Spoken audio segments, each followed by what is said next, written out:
당신은 하나님의 자녀입니다. 한 번 더 인사할 때 하나님이 당신에게 복을 주십니다. 할렐루야. 여러분, 예수 믿는 사람이나 믿지 않는 사람이나 다 복 받고 싶어 합니다. 여러분, 복 받고 싶습니까? 받기 싫은가 본데. 다시 한번 물을 때 여러분 아멘을 크게 하세요. 여러분, 복 받고 싶습니까? 그래서 우리는 새해 복 많이 받으세요라고 인사를 하잖아요. 그죠? 그러면 여러분, 여기에서 복이 뭘까요? 우리는 다 복을 얘기합니다. 새해 복 많이 받으세요, 복 받으세요, 이런 얘기를 하는데 그 복이 뭘까요? 이 복의 개념이 있어야죠. 내가 생각하는 복의 개념. 그죠? 여러분, 복이 뭘까요? 옛날에 중국의 주나라에 무왕이라는 분이 계셨습니다. 이분이, 무왕이 그 나라에서 가장 학식이 뛰어나고 가장 지혜롭다라는 기자라는 신하에게 질문을 합니다. 사람들은 다 복 받기를 원한다. 그리고 잘 되기를 원한다. 그럼 복이 도대체 뭐냐? 라고 질문을 하자 이 기자라는 신하가 복에 대해서 얘기를 하는데 5가지를 얘기합니다. 그래서 오복이라고 말하죠. 첫 번째는 왕이시여 수입니다. 여러분, 여기서 수는 목숨수, 그러니까 뭐예요? 장수, 장수하는 게 복이다, 이렇게 얘기하는 거예요. 두 번째는 부입니다. 여기서 부는 뭐예요? 부자, 부유한 거, 그러니까 재물이 많은 거, 이게 복입니다, 이렇게 얘기를 합니다. 세 번째는 강령입니다. 강령이 뭐예요? 강령하셨습니까? 몸과 마음이 평안하셨습니까? 이 얘기입니다. 그러니까 몸이 건강하고 마음이 평안한 게 복입니다, 이렇게 얘기를 했습니다. 네 번째는 유호덕입니다. 많은 사람들에게 덕이 있다, 칭송받고 인생을 기쁘게 살아가는 것, 그게 복입니다. 5번째는 고종명입니다. 사람이 자기의 수명이 다할 때까지 살다가 죽는 게 복입니다, 이렇게 얘기를 했습니다. 이거를 여러분 우리가 뭐라 그런다고요? 오복이라고 얘기합니다. 이게 맞나? 여러분, 혹시 오복, 내가 생각하는 복하고는 좀 다른데? 이런 생각이 좀 들지 않아요? 민간에서 말하는 오복은 이 복과는 조금 차이가 있습니다. 민간에서는요, 이렇게 말합니다. 이빨이 튼튼해야 복되다. 왜요? 먹어야 사니까. 먹어야 사니까. 두 번째, 자손이 많은 게 복이다. 그 다음에 세 번째, 부부가 100년 해로 하는 게 복이다. 네 번째, 손님을 대접하는 게 복이다. 뭐가 있어야지 대접을 하니까요. 그 다음에 명당에 묻히는 게 복이다. 그래서 여러분 저기 무당을 믿는 사람들, 미신을 쫓는 사람들은요, 뭔가 일이 안 풀리면 무당한테 찾아가면 부모님 몇 자리 어디다 썼어? 몇 자리 받고? 막 그러잖아요. 그죠?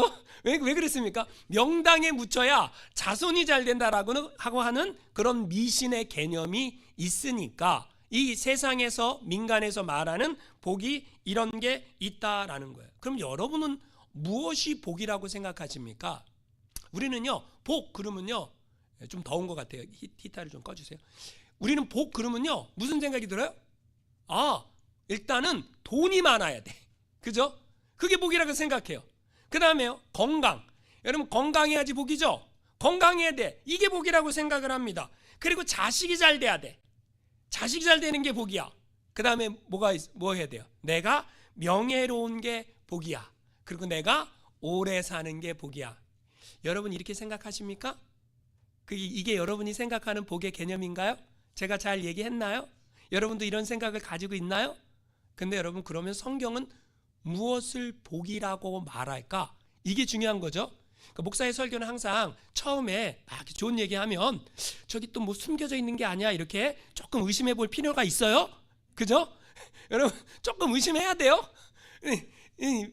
여러분, 성경은 뭐가 복이라고 말할까요? 성경에서 복 이렇게 얘기할 때는요, 복은 여러분 구약 성경에서 복을 2가지 단어로 표현했어요. 원어로 보니까 첫 번째가 바라크가 복입니다.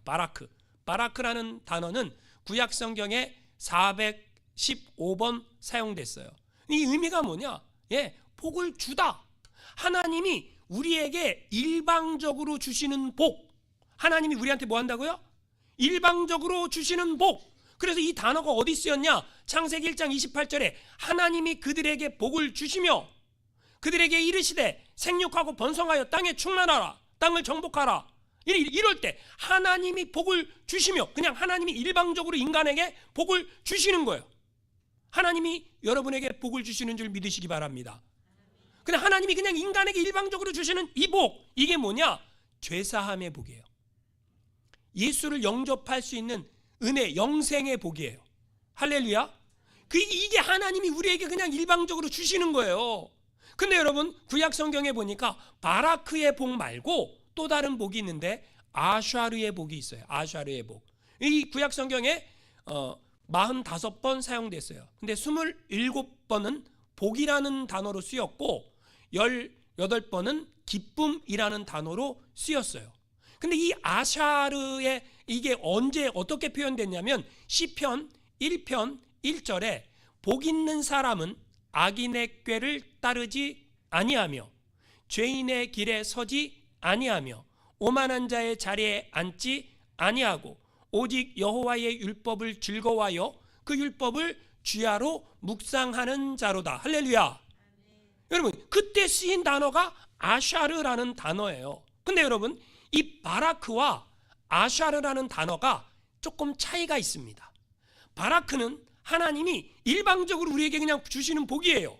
그런데 이 아샤르는요, 인간이 하나님께 어떤 태도를 갖는가, 내가 신앙의 어떤 자세와 태도를 갖는가에 따라서 이 복이 나한테 올 수도 있고 안 올 수도 있습니다.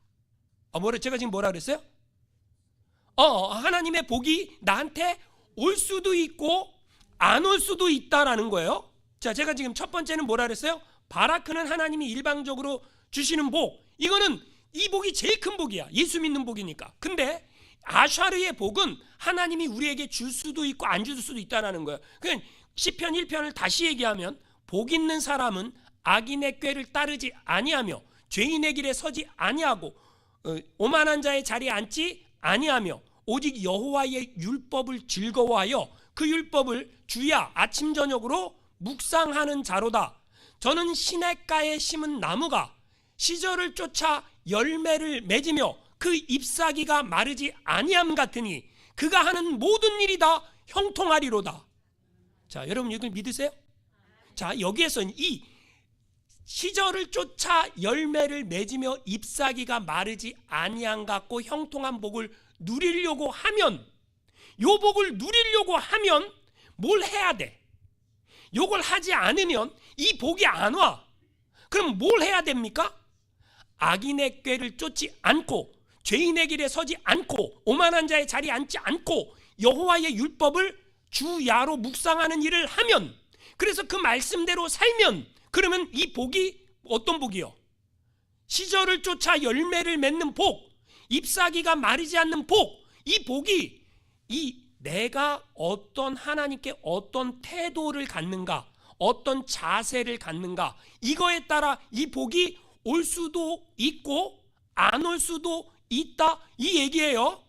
할렐루야.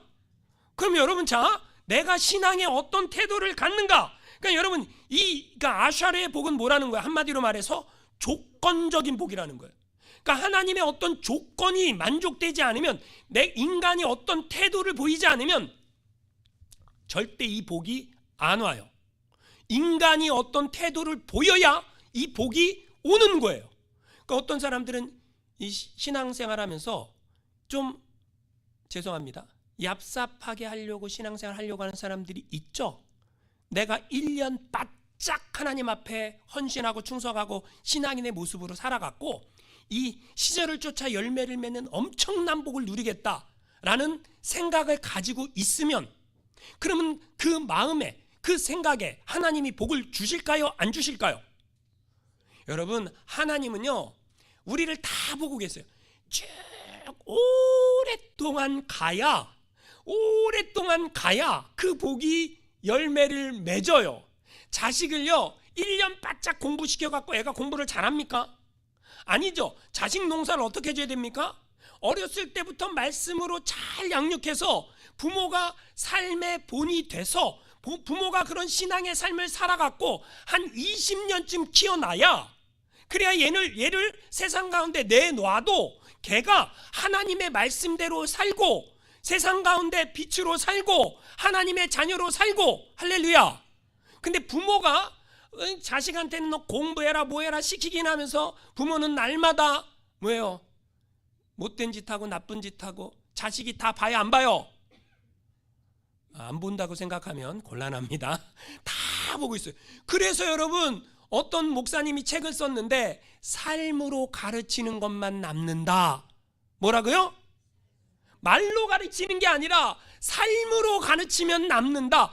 자식이 왜 그렇게 사는지는 부모가 부모의 삶을 보면 다 알 수 있다. 아시겠죠? 여러분, 지금 이 아샤르의 복은 어떤 복이라고요? 조건적인 복이다. 내가 어떤 태도를 갖는가에 따라서 그 복이 올 수도 있고 안 올 수도 있다라는 걸 우리는 알고 살아야 된다. 여러분, 제가 우리가 지난주에 수목금 연합부흥회를 했지 않습니까? 그때 부흥강사 목사님이 아주 재밌는 얘기를 하나 했어요. 오늘날 성도들이 이렇게 신앙생활 한다라는 거예요. 그거를 비유해서 한 얘기예요. LA에 사는 어떤 청년이 저기 샌프란시스코에 사는 어떤 자매를 사랑했어요. 너무 보고 싶었어요. 편지를 썼어요. 나는 당신이 보고 싶습니다. 너무 보고 싶습니다. 내가 당신을 너무 보고 싶은데 만약에 당신과 나 사이에 엄청난 바다가 우리를 가로막고 있다면, 내가 이 바다를 헤엄을 쳐서 건너가서, 그래서 만약에 중간에 상어를 만나더라도 그 어려움을 뚫고 그리고 당신에게 꼭 가겠습니다. 나는 당신이 너무 보고 싶기 때문에. 만약에 당신과 나 사이에 커다란 사막이 있어서 그 사막이 우리를 가로막는다 할지라도 나는 당신이 너무 보고 싶기 때문에 내가 이 사막을 건너고 어떤 어려움이 온다 할지라도 이 사막을 지나고 기어서라도 당신에게 가겠습니다. 만약에 당신과 나 사이에 맹수가 가로막고 있어서 이 맹수가 나를 죽인다 할지라도 내가 그 맹수와 싸워서 그 맹수를 물리치고서라도 내 몸이 피투성이가 되고서라도 당신께 가고 싶습니다. 당신이 보고 싶기 때문에. 이번 목요일에 비만 오지 않는다면 내가 당신에게 꼭 가겠습니다. 이 얘기를 했어요. 그때 사람들이 여러분처럼 웃었어요. 왜 웃었을까요? 이게 신앙인의 모습이라는 거예요. 현대 신앙인의 모습이라는 거예요. 현대 신앙인이 뭐라 그래요? 다 주님의 것입니다. 우리의 모든 인생은 다 주님의 것입니다. 나의 물질도 주님의 것입니다. 나의 시간도 주님의 것입니다. 주님이 나의 주님이십니다. 다 주님의 것입니다. 그런데 11절 못해. 무슨 말인지 아세요? 근데 헌신을 못해. 근데 봉사를 못해. 왜요? 왜 그랬습니까? 여러분, 비가 장애물이 된다라는 거예요. 비가. 아니, 바다도 장애물이 아니야. 사막도 장애물이 아니야. 맹수도 장애물이 아니야. 비가 장애물이 되는 거예요. 현실이라는 거죠. 이건 가상이고, 우리가 주님을 사랑합니다. 내가 주님을 사랑합니다. 주님은 나의 주인이십니다. 이거는요, 다 입 바른 소리야, 그냥. 그죠? 그 목사님이 그렇게 말하고 싶었던 거예요. 그걸 다 이해하셨죠? 제가 한 얘기가 아니라 부흥강사 목사님이 한 얘기를 제가 예를 들어서 여러분에게 들려드리는 거예요. 여러분, 우리가 어떤 태도를 갖는가, 나의 신앙에 어떤 태도가 있는가, 거기에 따라서 하나님의 복이 나한테 올 수도 있고 안 올 수도 있다면 내가 어떤 태도로 하나님을 섬겨야 할까요? 여러분, 생각해 보시라는 거죠. 여러분, 세상에서 말하는 복과 성경에서 말하는 복은 차이가 있습니다. 오늘 마태복음 5장부터 7장까지를 뭐라 그래요? 산상수훈이라 그래요. 이 산상수훈에서 예수님께서 제일 먼저 하신 말씀이 복에 관한 말씀이에요. 여러분, 자, 예수님이 복에 대해서 얘기합니다. 그런데 그 복은 제가 처음 얘기했던 수, 부, 강령, 유호독, 고종명, 이 차원이 아니에요. 하나님이신 예수님이, 우리를 가장 잘 아시는 예수님이 진짜 복이 이거야 라고 선언하신 게 뭐라는 거예요? 팔복입니다. 그 팔복은 어떻게 시작합니까? 심령이 가난한 자가 복이 있다라고 얘기합니다. 심령이 가난하다. 그 얘기가 뭐예요? 난 예수님 아니면 안 돼요. 난 예수님이 최고예요. 예수님밖에 없어요. 사람을 주목하지 않고 사람을 의식하지 않고 내 마음이 주님을 향한 갈망으로 막 가난해져 있는 상태. 심령이 가난한 거예요. 하나님의 말씀에 대한 목마름이 있는 상태. 심령이 가난한 거예요. 심령이 가난한 사람은 뭘 안 하는 줄 아세요? 비판을 하지 않습니다. 비판할 틈이 없어. 내 마음이 가난한데 지금 다른 사람 다 대단해 보이는데 난 아무것도 아닌 것처럼 느껴지는데, 그죠? 애통하는 자가 복이 있다 그래요. 온유한 자가 복이 있다 그래요. 의에 줄이고 목마른 자가 복이 있다 그래요. 긍휼히 여기는 자가 복이 있다 그래요. 마음이 청결한 자가 복이 있다 그래요. 화평케 하는 자가 복이 있다 그래요. 의를 위해 박해를 받는 자가 복이 있다 그래요. 여러분, 이게 우리가 생각하는 복과 같아요, 달라요? 같을 수도 있고 다를 수도 있죠. 여러분의 신앙이 성숙해 갈수록 주님의 말씀이 진짜 복이다 라고 믿어지는 거고, 여러분의 신앙이 아직 세상적일수록 세상에서 말하는 복이 복이다 라는 가치관, 이 두 개의 가치관이 두 개의 다른 개념이 있다라는 거예요. 무슨 말인지 이해가 되시죠? 자, 여러분, 왜 예수님은 우리가 생각하는 세상이 말하는 복이 복이 아니고 이게 복이라고 얘기하셨을까요? 이유가 있겠죠. 이유가 있겠죠. 예전에 제가 부흥에서 어떤 목사님으로부터 들은 이야기가 하나 있어요. 근데 그 이야기가 너무 재미있어서 아주 머릿속에 오랫동안 남는 그런 이야기가 있습니다. 오래전에 시골에서 깨농사를 짓는 부부가 있었습니다. 이 부부가 깨농사를 열심히 져갖고요, 그 깨로 참기름을 만드는 거예요. 참기름을 짜서 파는 거예요. 깨도 팔고 참기름도 팔고 그 깨농사로 자녀들을 키웠어요. 자녀들을 대학을 보내고 시집장가를 다 보냈어요. 자녀들이 다 장성했어요. 자녀들이 다 크고 나니까 시골에 계신 부모님이 너무 고생하셨어.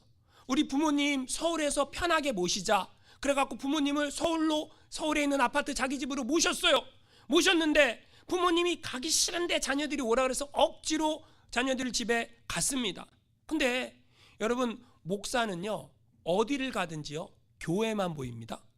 아세요? 여러분 잘 모르시겠죠? 여러분이 의사나 간호사면 어디 가든지 병원만 보이고요. 여러분이 미용사면 어디 가나 사람들 머리만 보이고요. 목사는요 어디 가나 교회만 보이는 것처럼, 이분들은 평생 동안 뭐 했어요?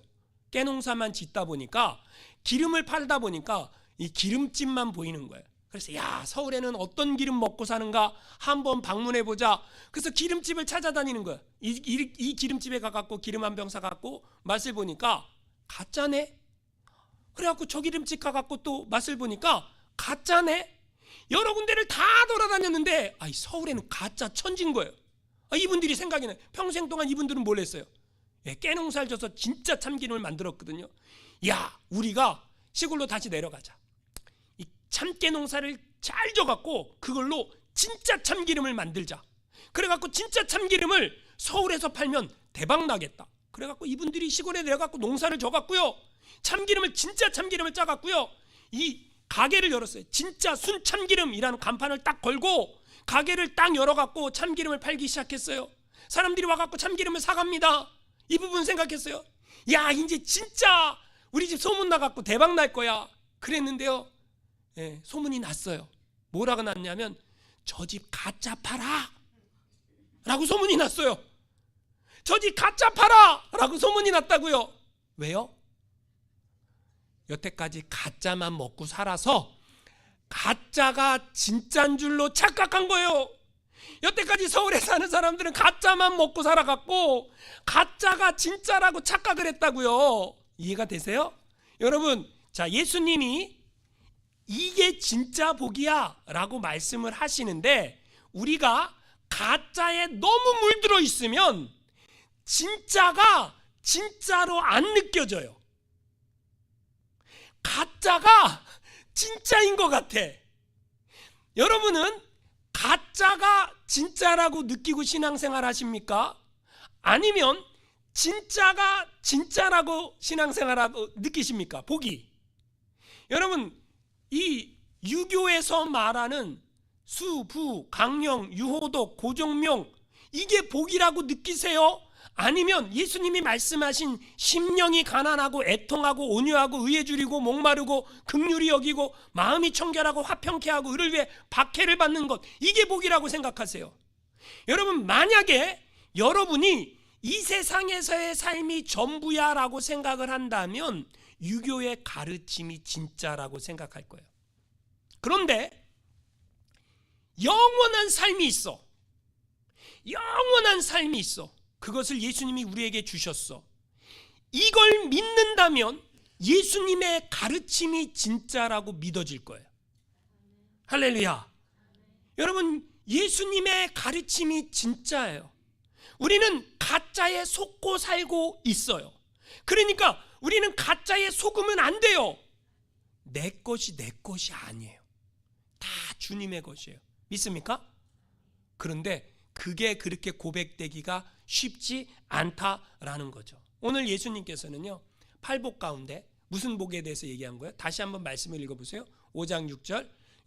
의에 줄이고 목마른 자는 복이 있나니 그들이 배부를 것이며. 여러분, 줄이고 목마르다는, 우리가 이 말씀을 읽으면서 뭐가 먼저 눈에 확 들어와요?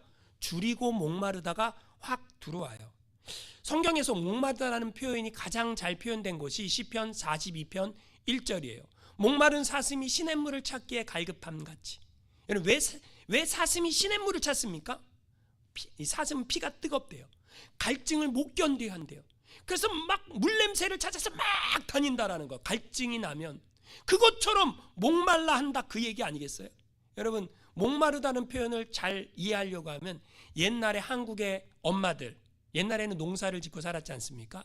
옛날에 엄마들이 아기를 낳고 농가밭에 일을 하러 나가요. 아기가 잠이 들었어요. 근데 아기가 젖줄 시간이 되잖아요.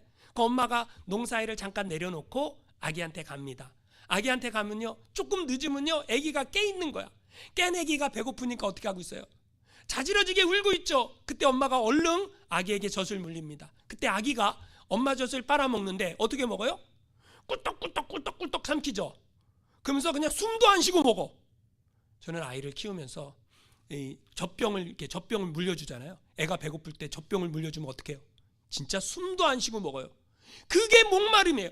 그 간절함, 목마름. 여러분, 한국 사람들은요, 너무 가난하게 살았어. 배고프게 살았어. 그래서 우리는 인사를 할 때 뭐라고 인사해요? 식사하셨어요? 이렇게 인사를 하지 않습니까? 그 배고픔. 그래서 여러분, 줄임, 여기서 줄이다라는 건 배를 굶주렸다, 그 표현을 쓰고 있는 거예요. 우린 너무 굶주렸어요. 예수님 당시의 사람들이 이 메시지를 들을 때에 줄이고 목마르다, 이 사람들은요, 이 메시지가 아주 잘 들려요. 왜냐하면 우리는 하루에 3끼 밥 먹지만, 물론 어떤 분은 2끼 먹어요. 간헐적 단식을 해서 어떤 분은 1끼를 드시기도 하지만, 여러분, 우리는 잘 먹고 잘 사는 그런 나라에 살고 있잖아요. 먹는 것 때문에 고민하지 않지 않습니까? 아프리카만 가도요, 여러분, 하루에 2끼 먹어요. 어떤 가난한 사람들은요, 1끼 먹어요.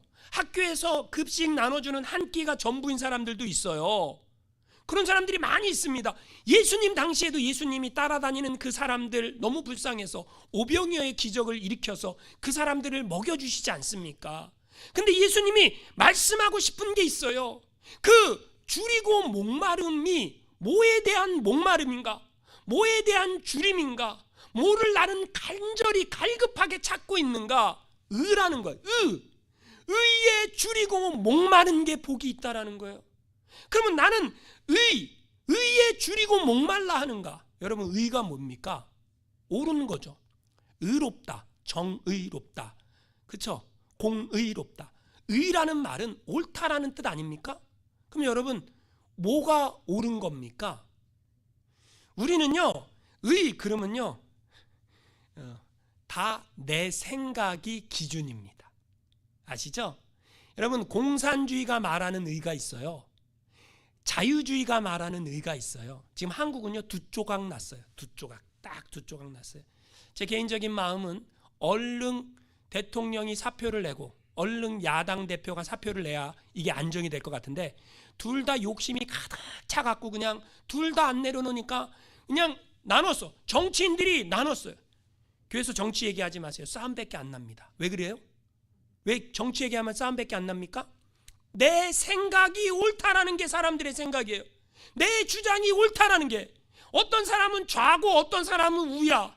근데 여러분 요즘에 가장 많이 한국에서 쓰이는 단어 중에 하나가 뭐냐면 확증 편향이에요.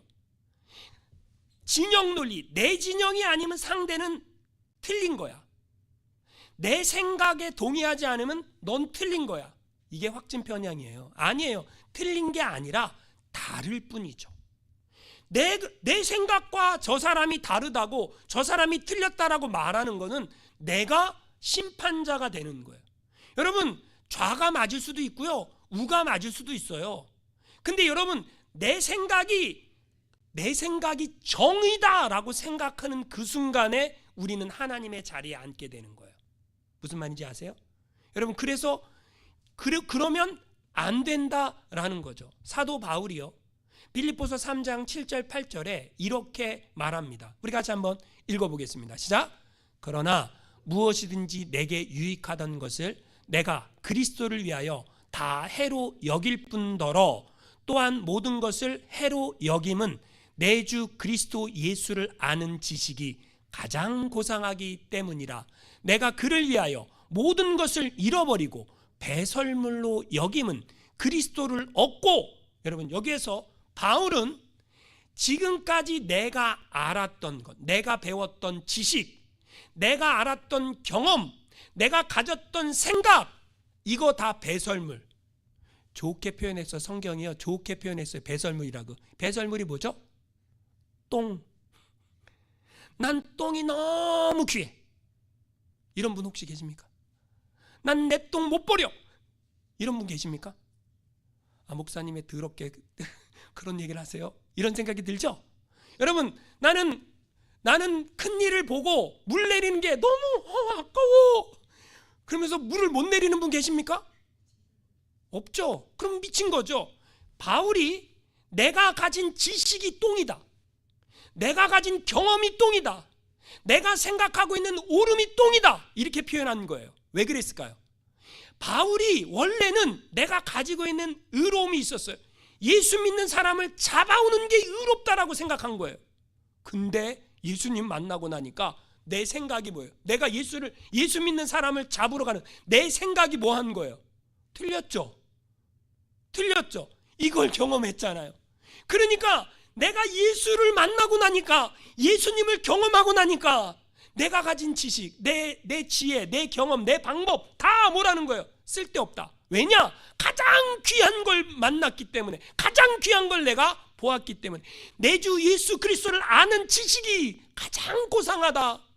예수님을 아는 지식이 가장 고상하기 때문에 나머지는 다 똥이다 라고 얘기를 했다라는 거예요. 바울이 가말리엘 문화생 아닙니까? 한국적 표현으로는 서울대 나온 거고 미국적 표현은 하버드대 나온 거예요. 율법에 정통한 바리새인이에요. 그가 한 고백이 뭐라는 거예요? 아무것도 아니다. 예수님 말고 아무것도 아니다. 여러분 예수님 말고 아무것도 아니에요. 믿습니까? 예수를 믿고 은혜가 임하면요, 내가 생각하는 내 생각, 내 방법, 내 고집, 내 뜻 아무것도 아니다. 여러분 그걸 깨닫게 된다라는 거예요. 아무것도 아니다. 그러면 여러분 성경은 의가 제가 옳음이라 그랬죠. 옳음, 바른 것, 옳음 아닙니까? 그러면 성경은 의를 뭐가 의라고 말할까요? 이게 중요한 거죠. 성경은 두 가지를 의라고 말합니다. 두 가지. 첫 번째가 하나님의 말씀. 이 성경 말씀이 의라는 거예요. 뭐가 의예요? 하나님의 말씀이 의예요. 그래서 여러분 하나님의 말씀보다 더 뛰어난 생각을 한다거나 더 놀라운 이야기를 한다거나 다 쓸데없는 거예요. 인간의 궤변과 학문은 다 쓸데없는 거예요. 그게 기준이 되지 않습니다. 성경의 선언은, 이 세상을 말씀으로 창조하신 창조주의 선언은 성경 외에 의가 없다라는 거예요. 성경이 옳다고 하면 옳은 거고 성경이 아니라고 하면 아닌 거예요. 그래서 여러분도 여러분의 생각들이 있을 거야. 근데 그게 내 생각이 중요하지 않아요. 성경이 옳다고 하면 옳은 거고 성경이 그르다고 하면 그른 거다라는 개념이 내 안에 들어와야 돼요. 왜냐하면 이게 옳은 거니까. 그래서 로마서 3장 10절 의인은 없나니 하나도 없으며, 뭐 내가 옳다라고 주장하는 거 다 쓸데없는 거라는 거예요. 로마서 3장 23절 모든 사람이 죄를 범하였음에 하나님의 영광에 이르지 못하더니. 다 죄인인 우리가 뭐가 옳다라고 주장을 해요. 웃기다라는 거죠. 여러분, 두 번째 성경이 말하는 의가 있어요. 첫 번째가 하나님의 뭐라 그랬어요? 말씀. 두 번째가 뭐라 그래요? 자, 로마서 3장 21절 읽어보겠습니다. 시작. 이제는 율법 외에 하나님의 한 의가 나타났으니 율법과 선지자들에게 증거를 받은 것이라. 여러분, 자, 제가 두 번째는 답을 안 써놨어요. 그냥 성경을 딱 여러분에게 일부러 보여줬어요. 여러분이 맞춰보라고. 여기에서 자, 첫 번째가 하나님의 말씀이 의라면 두 번째 나타난 의가 있다 그랬죠. 여기 로마서 3장 21절에 하나님의 한 의가 나타났으니, 여기서 말하는 하나님의 한 의, 두 번째 의는 뭘까요? 다 할 수 있어요. 교회 가면 이 말만 하면 돼. 하나님의 다른 한 의가 뭐예요? 예수님. 할렐루야. 하나님의 다른 한 의가 뭐냐라는 거예요. 그게 예수님이라는 거예요. 성경의 기준이 예수님이 의라는 거예요. 예수님이 뭐라고요? 의예요, 의. 예수님이 의라는 거예요. 그래서 여러분, 우리가 예수를 믿지 않습니까? 예수의 피로 죄사함을 받지 않습니까? 이 예수의 피로 죄사함 받은 사람을 의롭다 여기신다라 그러잖아요. 여러분, 이걸 신학적 용어로 칭의, 의롭다함 받으리라, 칭의. 예수의 피로 죄사함 받은 사람들. 왜냐하면 하나님, 율법과 선지자에게 증거를 받은 하나님의 한 의, 하나님의 말씀이 의고요, 예수님이 의라는 거예요. 그러니까 여러분, 정리해보면 이렇습니다. 세상에서 내가 옳다라고 주장하는 모든 주장은 옳은 것이 아니라 가짜다. 가짜 기름같이 가짜다. 성경에서 의롭다고 하는 것은 하나님이 의롭다고 하면 의로운 거다. 인간은 어떻게 의롭게 되는가? 예수의 피로 의롭게 된다. 그러면 오늘 말씀 다시 보세요. 오늘 5장 6절 말씀 한번 읽어보겠습니다. 시작. 의에 줄이고 목마른 자는 복이 있나니 그들이 배부를 것이며. 여러분, 지금 여기에서 의에 줄이고 목마르다라는 것은 다른 말로 표현하면 뭐에 줄이고 목말랐다라는 거예요? 예수님. 예수님에 대해서 내가 목마릅니다. 내가 예수님을 갈망합니다. 난 예수님에 대해서 배고픕니다. 이게 이렇게 여기는 사람들, 이 사람들은 뭐 한다라는 거예요? 복이 있다. 예수님을 갈망하고 예수님을 찾고 예수님에 대해 목말라 하는 사람이 어떤 사람이라고요? 복이 있다. 근데 어떤 사람이 그렇게 갈망하고 목마릅니까? 부족한 게 있을 때. 내가 배가 고파요. 그럼 먹을 거 찾잖아요. 내가 내 안에 예수님으로 채워지지 않았어. 죄의 문제로 내가 고민하고 있어. 갈등하고 있어요. 내가 목말라요. 여러분, 진짜 목마를 때가 있지 않습니까? 근데 여러분, 뭐에 대해서? 인간이 언제 예수님을 찾아요? 중요한 겁니다. 인간은 언제 예수님을 찾는가? 예, 내가 죄인임을 깨달았을 때에. 그럼 다시 표현해 볼게요. 제가 다시 표현해 볼게요. 내가 죄인인 걸 깨닫지 못한 인간은 내가 의롭다라고 생각을 해요. 내가 의롭다라고 생각하는 인간은 타인의 잘못과 타인의 어떤 모습을 정죄하고 비판하고 판단해요. 무슨 말인지 이해가 되세요? 내가 의롭다라고 생각하는 사람은 넌 틀렸어. 넌 이게 틀렸고, 넌 이게 틀렸고, 넌 이게 틀렸고, 이게 틀렸고, 이거 틀렸고, 이걸 말해요. 근데 여러분, 자, 은혜가 임하면 내가 죄인인 게 깨달아져요. 내가 죄인인 게 깨달아진 사람은 여러분, 다른 사람이 죄를 짓든 말든 그거는 여러분 중요하지 않아. 일단 내 문제가 큰 거예요. 나의 이 죄의 문제를 해결해야 돼. 그럼 나의 이 죄의 문제를 해결하기 위해서 나의 이 목마름, 갈증, 여러분 배고픔, 이걸 느낀 영적인 그 갈증을 느낀단 말이에요. 그 갈증을 느끼는 사람마다 누굴 찾아요? 예수님을 찾는다라는 거예요. 그 예수님을 찾으면 예수님이 어떻게 해주신다 그래요? 배부를 것이며. 그래서 여러분, 요한복음 6장 한번 읽어보겠습니다. 35절 읽어보겠습니다. 시작. 예수께서 이르시되 나는 생명의 떡이니 내게 오는 자는 결코 줄이지 아니할 터이요 나를 믿는 자는 영원히 목마르지 아니하리라. 할렐루야. 여러분, 예수님이 뭐라 그래요? 내가 생명의 떡이다. 내게 오는 자는 결코 뭐 하지 않아요? 줄이지 않는다. 나를 믿는 자는 어떻게 해요? 목마르지 않는다. 여러분, 줄임과 목마름을 의 대신 예수님께서 뭐 하신다라는 거예요? 해결하신다. 할렐루야. 여러분, 이게 우리가 예수 믿는 사람들의 행복이라는 거예요. 여러분, 내가 은혜가 임해야 돼요. 은혜가 임해야 내가 죄인인 게 깨달아져요. 아직도 나는 죄인인 게 깨달아지지 않고 상대방이 당신이 잘못됐어 라고 하는 나의 의가 있다면 회개하세요. 그리고 하나님, 이제는 나의 의로 살지 않겠습니다. 이제는 내가 의롭다라고 내 고집 피우며 내 지식 자랑하며 내 경험 내세우며 살지 않겠습니다. 하나님의 말씀이 기준이 되고 의 대신 예수님이 기준이 되어서 하나님이 나에게 주시는 그 은혜로 살겠습니다. 할렐루야. 저 여러분의 고백이 이 고백이 되시며 올 한 해도 의로운 자로 하나님께 복받는 자로 살아가시기를 주님의 이름으로 축원합니다. 우리 함께 찬양합니다.